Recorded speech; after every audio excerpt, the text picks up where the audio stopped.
আপনাদের সকলকে স্বাগত। আপনাদের সঙ্গে আমি রমা।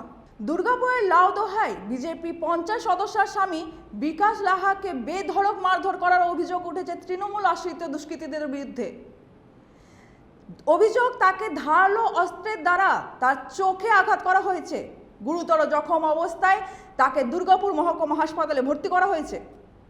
ঘটনার সূত্রপাত বিজেপির গ্রাম চলো অভিযানে কর্মসূচি ঘিরে। প্রাক্তন বিধায়ক জিতেন্দ্র তেওয়ারির নেতৃত্বে শ্রীকৃষ্ণপুরে একটি বস্ত্র বিতরণ ও সংবর্ধনা অনুষ্ঠান চলাকালীন সশস্ত্র দুষ্কৃতীরা হামলা চালায়। এরপর বিকাশ লাহাকে ঘিরে মারধর করা হয়। অভিযোগ, এর আগেও তৃণমূল যোগ দেওয়ার জন্য চাপ দেওয়া হয়েছিল তাকে। বিজেপির অভিযোগ ভিত্তিহীন বলে দাবি করেছেন তৃণমূল। পুলিশের হস্তক্ষেপে পরিস্থিতি নিয়ন্ত্রণে আসে, তবে এলাকায় এখনও উত্তেজনা বিরাজ করছে। এটা কোনো কম্বল বিতরণের ঘটনা নয়। ওইখানকার স্থানীয় একটা ছেলে রাউত মানে আমাদের পার্টির ছেলেদের সঙ্গে ঝামেলা হয়, কিছু ধস্তাধস্তি হয়।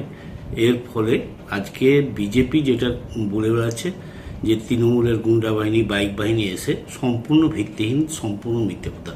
দুর্গাপুর ফরিদপুর ব্লকের বিজেপির কোনো অস্তিত্বই নেই, পায়ের তলায় মাটি নেই।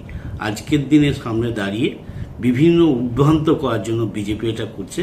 সেখানে সঞ্জয় রাউত বলে আমাদেরও একটা ছেলে আহত হয়েছে, তিনিও ভর্তি আছেন।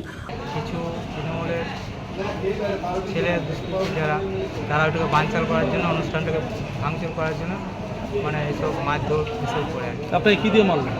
আমাকে এটা কী দিয়ে বেরিয়ে দিয়েছে, তখন রড দিনে কী যে হাতে ছিল, যা ছিল বেরিয়ে দিয়েছে। কোথায় লেগেছে আপনার? চোখে লেগেছে। পাণ্ডবস্ত্র বিধানসভা প্রাক্তন এমএলএ মাননীয় জিতেন্দ্র তেওয়ারি মহাশয়ের একটা অনুষ্ঠান করেছিলাম, গ্রাম চলো অভিযান অনুষ্ঠান।